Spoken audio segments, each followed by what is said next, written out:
Hello YouTube fans, here again. And if you're about to do, why not this one? From 1999, Deep Blue Sea, signed my mate Sam Nue Tatson. That's right, Sam Nue Tatson. In Deep Blue Sea. Why not without ado talk about Deep Blue Sea? We're talking about Arthur Piranha, about Jaws or other chassis, why not this one?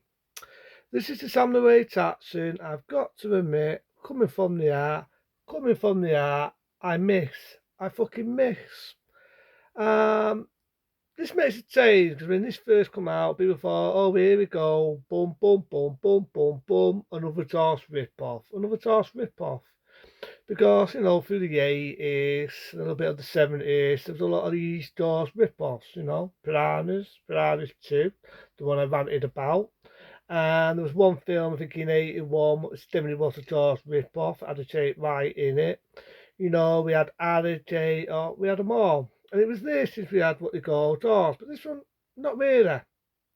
Starts off, like I say, you got a couple, they're making out, they're on a boat, you get a shark attack, which I'm expecting to be the boom, boom, boom, boom, but not tight. And this guy comes and saves the day. And then you find out they're collecting these sharks, and Samuel L. Jackson comes into the film halfway through the film, and he meets these people on this thing where they're doing experiments on sharks. And basically, it's to give them intelligence, and basically, it's like a tour for cancer and all this shit.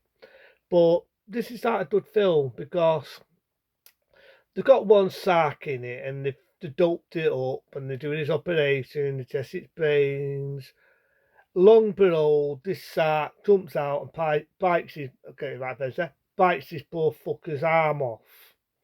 And they rushed him to hospital. And long below, the helicopter crashes in the water, and the shark drags this poor fucker in the water and smashes him through the window. And then it's like I say, it's basically a survival film. You got one woman who you find is a bit of a bitch. All she thinks about is this and business, and more of this. But I do know there was a lot of deleted scenes. One, there's a scene where she makes a pretty speech, showing everybody that she loves them and everything. I can kind of see why that's deleted out the film, because all the way through the film it makes you hate this character. Yes, she's nice to look at, but she's a total fucking bitch. So Deep Blue Sea, like I say, you've got these sarts and they're attacking people on the way. You've got one guy and he's teaching this pirate to talk. It's not funny scene, he's teaching it to swear and everything. He's in behind an orphan, and the sart's trying to attack him and it jumps up and eats his bird.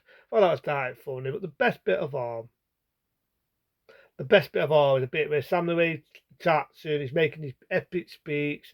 Honestly, God, you can go down, you can make a cup of coffee, you can go and make a cup of tea, you can have a piss, shit, whatever, and you're down to Samuel Jackson is you making this speech. And you think, all the way through the film, you think he's going to be the main character. You think he's going to be the hero, he's going to save the day, he's going to be the one who's the main character. And this was starting to surprise back then. She got Samuel Jackson making this beautiful speech, saying, "We can take it no more." Long below, big shark jumps out, eats him, and drags him underwater and eats him.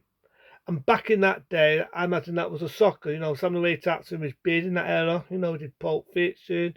A couple of years after this, he did Snakes on the Plane, The One Having Food. This was the Samuel Jackson I miss. So here he is making this beautiful speech. Next thing you know, Sark jumps out and eats him. So that was like a soccer for its time. So like I say, there's a lot of people getting eaten up in this film. It's definitely a ballsy film. Yes, there's some shitty CGI, but it's a bit dated now, but there's also a few good practical scenes and all. But the one who, like I said, the one woman who you think's the total bitch says, "I'm going to use the ultimate sacrifice."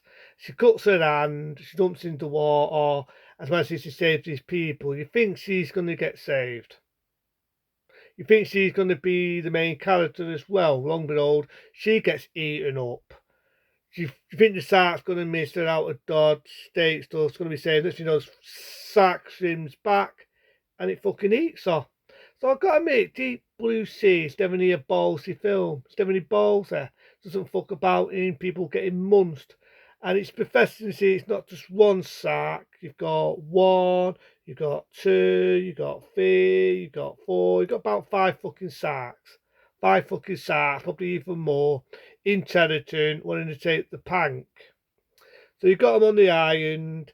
Bismarck sacks get killed on the way. One gets blown up, one gets blown up again, one gets shot, so on.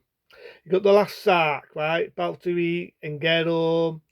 Lo and behold, they blow it up, they get out of Dodds and have a happy ending. They swim out and so on. And like I say, the cook lifts, the woman of the dice teams lift, he lifts, he's one of the main characters, and has a happy ending. And that's what I like about the film, you know what I mean? But with Deep Blue Sea, you get a bit of a rap at the end. And sad to say, over this, they did a telepath. Well, yeah, you could say they did State to DVD sequel, and then they did a Deep Blue Sea as this went on, a Deep Blue Sea 3 as well, again to that to DVD. Both of them piece of shit. But the original, I like it. Is it a Jaws rip-off? No, because I mean, back in that era, back through the 80s and a little bit before then, there was a lot of these Sark films after Jaws. And I mean, this to me is a definitely made film. It's definitely made because it's basically about a person doing experiments on Sarks for a tour for cancer, doing them brains, but the only downfall is the Sarks get intelligent. They want to take over the base where they've got the Sarks. They want to kill. They want to eat people on the way. So it's definitely an intelligent film. And when you think about it, there weren't a lot of Jaws rip-off at that time. There wasn't. So Deep Blue Sea sort of brought out the Sarks again, the Sark films, you know what I mean? You have the Mist, and I remember we were talking about Mist 2, about a big fucking Sark. Um, you've had a lot of other ones. I mean, you had Sark Attack, which was done in 3D. And you know what I mean? You had a lot of other ones after that. Sark by Jano, piece of shit. Dose Sark, avoid it like an STD. This, on the other hand, I don't mind Deep Blue Sea. It was a definitely made film. You think one of the people is going to be the stars, is going to be the main character, like Samuel Ray Tatson, who was a big name, still is. And long and behold, he gets eaten up. You think the woman who's a bit changes her ways at the end, says this is self-sacrifice. You think she's going to get out of Dodds. She gets eaten up.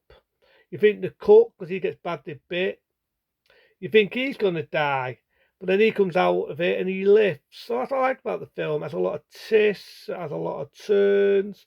It's like a good one, this, for Sark films. It's a good one. It's not a rip-off of Jaws whatsoever, because most movies what a rip-off of Jaws is ideally have one Sark. In this, rewind back, you got one, you got two, you got three, you got four, you got five fucking Sarks. Fuck it, if I were to do a 5-star rating for me as well. But yeah, Deep Blue Sea. It was a good film. Still is an entertaining film. You want to see a cheats and feature film. You want to see one which is definitely made. Yeah, there's a bit of shitty CGI, but there's also a bit of practical as well. So fuck it. I like Deep Blue Sea. I say it again, rewind back. A 5-star rating for me. But into them, be smart, be safe. I'll talk about more cheats feats films. Probably talk a bit more about other tests what people want me to talk about. But into them, be smart, be safe. See you later.